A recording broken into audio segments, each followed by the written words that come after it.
Mes amis, la cupidité vous perdra. Je répète, la cupidité est la chose qui vous perdra. En voulant gagner trop d'argent, vous allez finir par en perdre. Je vais vous raconter une expérience qui m'est arrivée avec l'un de mes clients, d'accord, il y a un moment. Et ça va vous expliquer pourquoi le fait de vouloir être trop cupide peut vous faire perdre énormément d'argent et va vous emmener à l'échec. Il ne faut pas être trop cupide en business, d'accord? À vouloir manger à tous les râteliers, vouloir trop d'argent, on finit par se perdre. Cette leçon-là, elle va te servir si toi aussi tu veux te lancer en business et elle va te servir toute ta vie. Donc reste bien jusqu'à la fin de la vidéo. C'est une histoire, quand j'y repense encore aujourd'hui, j'ai encore du mal à comprendre, mais en tout cas, et c'est quelque chose qui arrive à énormément d'Africains. Énormément d'Africains.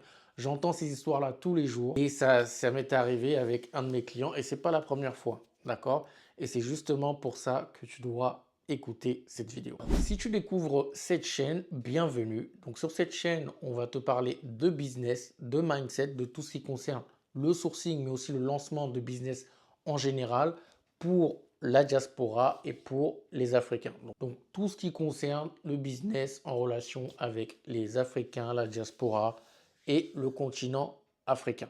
Donc si c'est quelque chose qui t'intéresse, tu t'abonnes et tu actives la cloche pour ne rater aucune vidéo. Alors je vais vous raconter une histoire, vous voyez je souris déjà, qui m'est arrivée il y a quelques temps avec un client. D'accord?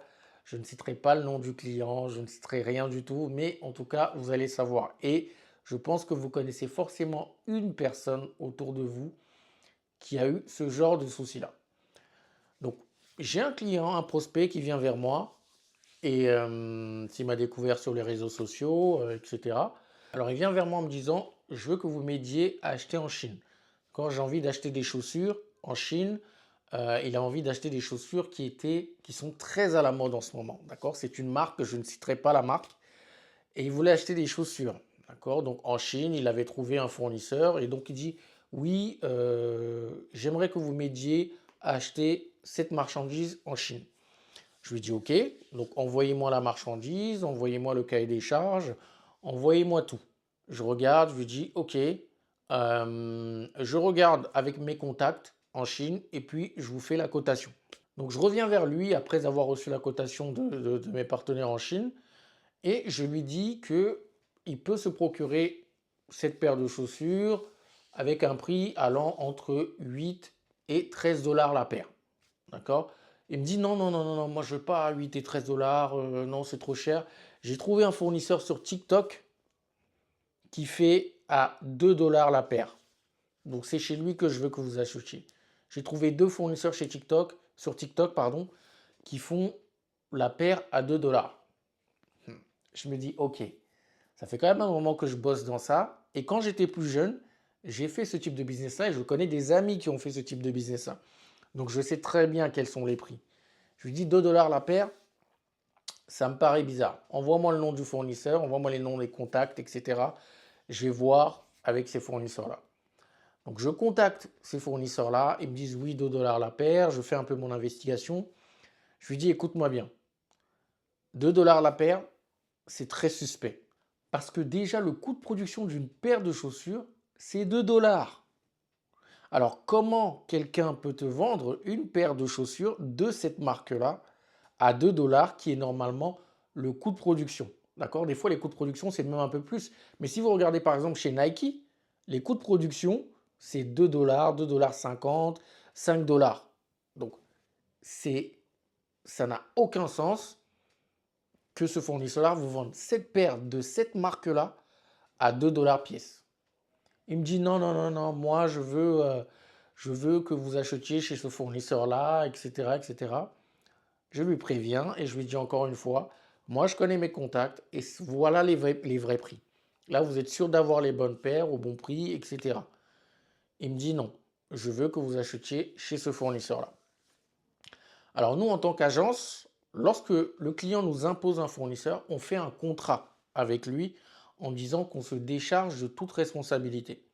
Que ce soit des problèmes qualité, que ce soit de ne pas recevoir la marchandise, que ce soit tout autre problème en concernant le produit, on se décharge de toute responsabilité parce que ce n'est pas nous qui avons sourcé le fournisseur.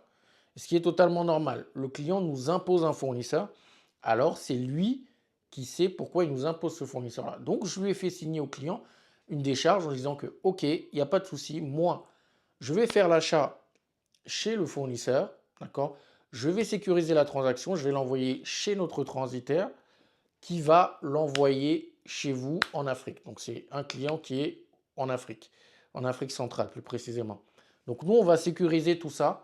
On va également faire le contrôle, d'accord? Parce qu'il y a un de nos agents qui va contrôler la marchandise pour voir si, en termes de qualité, etc., c'est la moindre des choses que vous pouvez faire pour vous empêcher au moins de perdre tout votre argent. Donc on va faire tout ça. Donc faire l'achat, le fournisseur doit envoyer chez notre agent, l'agent dans notre entreprise. L'agent doit contrôler pour vérifier la qualité, pour vérifier les quantités, pour vérifier les couleurs. Si tout est bon, l'envoyer chez le transitaire et le transitaire l'envoie directement dans votre pays, dans le port de votre pays. Il me dit OK. Donc OK, je m'occupe de tout, je fais la transaction et tout, etc. Le fournisseur, lorsqu'il nous appelle, il nous filme les photos. D'accord? Il nous filme les photos de la paire, comme quoi il est en train de les mettre dans les cartons et comme quoi il est en train de les mettre dans le camion. Je dis au fournisseur ou je dis au client, le fournisseur doit envoyer ça chez notre agent. Ou pour vous éviter de payer trop d'argent, parce que nous, il faut savoir que, moi en tout cas, il faut savoir que je ne suis pas là juste pour prendre de l'argent. Donc je lui dis, écoute, que le fournisseur envoie ça chez ton transitaire, parce qu'il avait un transitaire, lui, avec lequel il bossait déjà. Donc, que le fournisseur envoie ça chez ton transitaire, mon agent va arriver chez ton transitaire pour contrôler la marchandise chez ton transitaire. Comme ça va t'éviter, toi, de faire un aller chez mon agent, puis de faire encore de chez mon agent à ton transitaire, tu vas payer des coûts de transport pour rien. Alors que les deux sont à Guangzhou, donc les deux peuvent s'entendre. Mon agent est à Guangzhou, le transitaire est à Guangzhou.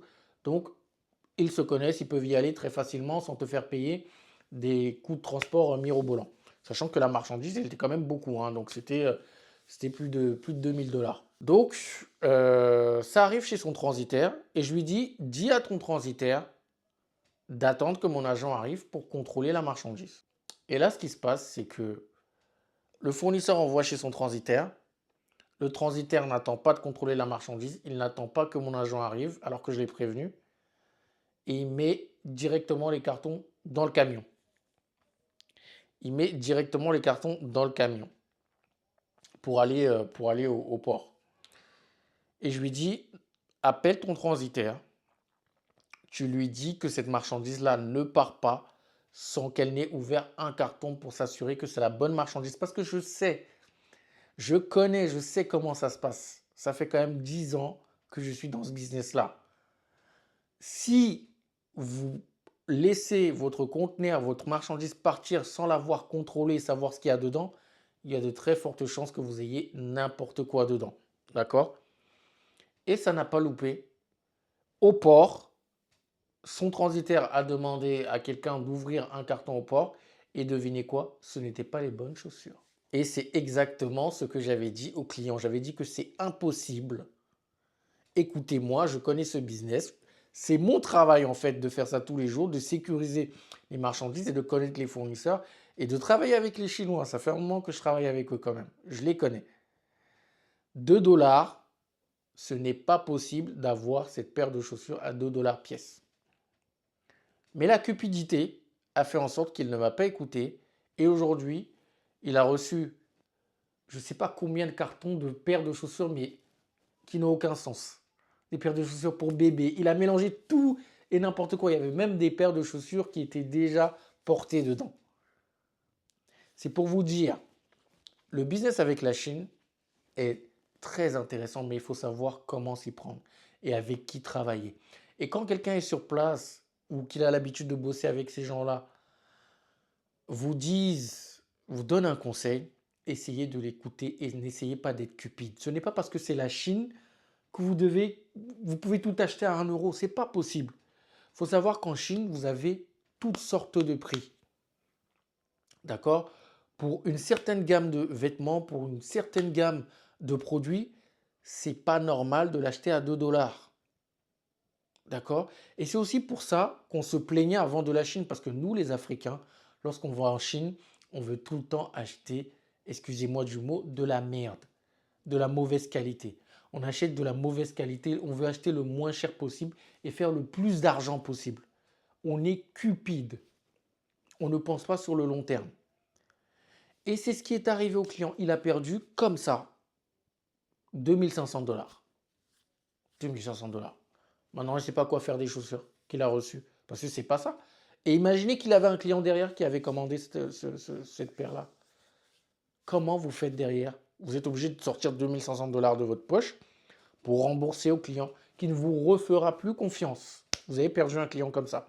Parce que vous n'avez pas su écouter les conseils, parce que vous avez voulu être trop cupide. Parce qu'il se disait, à mon avis, que si j'achète à 2 dollars, vas-y, je vais le vendre à 15, 20, 30 dollars. T'imagines, je vais faire du x10, du x15. Mais il est mieux de faire uniquement du x2 et de sécuriser vos transactions.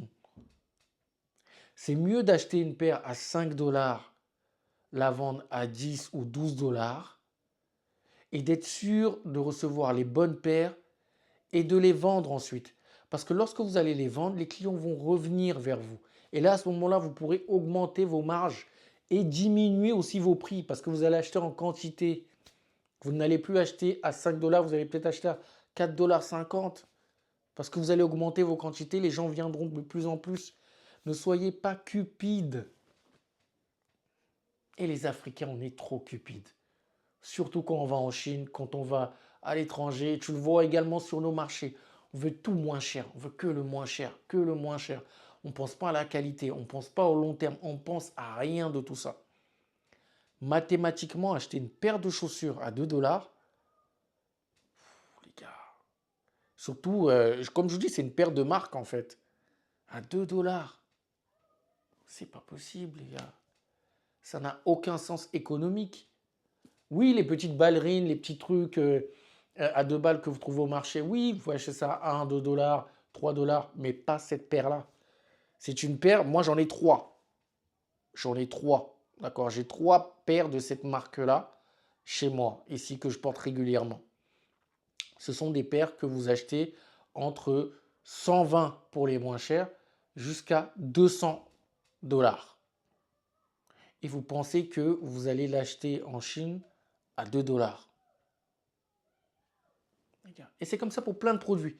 Vous voyez, plein de produits comme ça, les vêtements, quand les gens vont en Chine, les Africains vont en Chine pour acheter des vêtements, ils achètent la mauvaise qualité. Tout ce qu'ils veulent, c'est négocier le prix le moins cher. Sauf que je vais vous donner un conseil et une astuce. Les Chinois, lorsque vous négociez trop avec eux, ils vont vous dire, OK, my friend, je vous donne ça. Mais sachez que dans votre colis, il va vous mettre des mauvais produits de mauvaise qualité. Il va vous mettre des produits de mauvaise qualité. Donc, négociez des choses avec un bon rapport qualité-prix. Et réfléchissez, cogitez. Dites-vous, OK, quel est le prix de ce truc-là en magasin? À combien ça se vend aujourd'hui? Donc, à combien je peux l'acheter? Ou à quel prix? Ou ça va être suspect si je l'achète à ce prix-là? Si c'est trop moins cher, c'est ça doit vous mettre la puce à l'oreille, en fait. Mais chez nous, c'est pas ça. L'Africain, c'est pas ça. Lui, si c'est moins cher, ah oui, c'est ça que je dois acheter. Non, ça doit vous mettre la puce à l'oreille si c'est trop moins cher. C'est qu'il y a un souci. D'accord? Il faut acheter au bon prix. Et c'est le conseil que je voulais vous donner. J'espère que vous l'écouterez. Et la cupidité, pareil. C'est pas que dans le sourcing ou les achats. C'est dans tout. Dans tout, même dans la vie de tous les jours. N'essayez pas de trop gagner de l'argent et après oublier le lendemain. Et c'est pareil, c'est la même chose. C'est pour ça aussi, par exemple, les Africains qui volent, ils sont dans un travail, ils volent aujourd'hui, et demain, ils se disent, bon, ben, on va recommencer. On ne sait pas. Il faut que je retrouve un nouveau travail. Alors que vous avez trouvé un travail où vous pouvez rester longtemps, où vous pouvez nourrir votre famille, mais vous décidez de voler. Et vous n'avez rien derrière, mais vous avez décidé de voler. La cupidité, va vous emmener loin. En enfer déjà, mais loin. D'accord? Vous allez perdre trop d'argent. Vous allez tout perdre à cause du fait d'être trop cupide. N'essayez pas de gagner trop d'argent tout de suite. Essayez d'aller petit à petit. Donc dites-moi, et je suis sûr que vous avez déjà entendu une histoire de quelqu'un qui s'est déjà fait escroquer, qui a acheté des marchandises à l'étranger et qui a eu quelque chose de différent. Et oui, ça c'est parce que il n'a pas écouté les conseils, il a voulu faire trop d'argent, il a été trop cupide, il a voulu se faire de l'argent trop vite. Et c'est ce qui arrive quand on veut aller trop vite, quand on ne suit pas le conseil des experts et quand on est cupide. J'espère que vous retiendrez bien cette leçon. Si c'est le cas, mettez-moi un petit commentaire pour vous dire si vous connaissez déjà quelqu'un, pour me dire si vous connaissez déjà quelqu'un qui a vécu cette histoire ou si vous-même vous avez déjà vécu cette histoire. En tout cas, c'est comme ça le business, ça arrive, hein. Je ne veux pas dire qu'on ne perd pas d'argent, mais ça arrive. Ça peut arriver.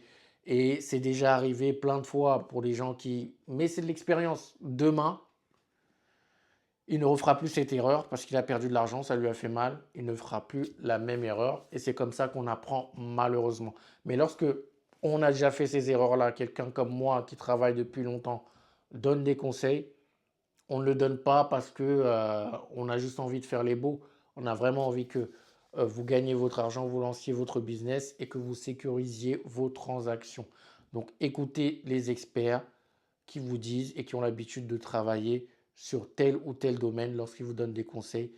Écoutez-les, n'essayez pas d'être trop cupide parce que probablement que la période que vous traversez actuellement et l'erreur que vous êtes en train de faire, il l'a déjà faite et il essaye de vous éviter de la commettre.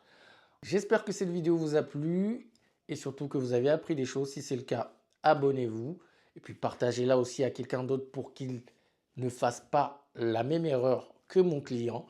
On se dit à très vite pour une prochaine vidéo. Portez-vous bien. C'était Paul. Ciao.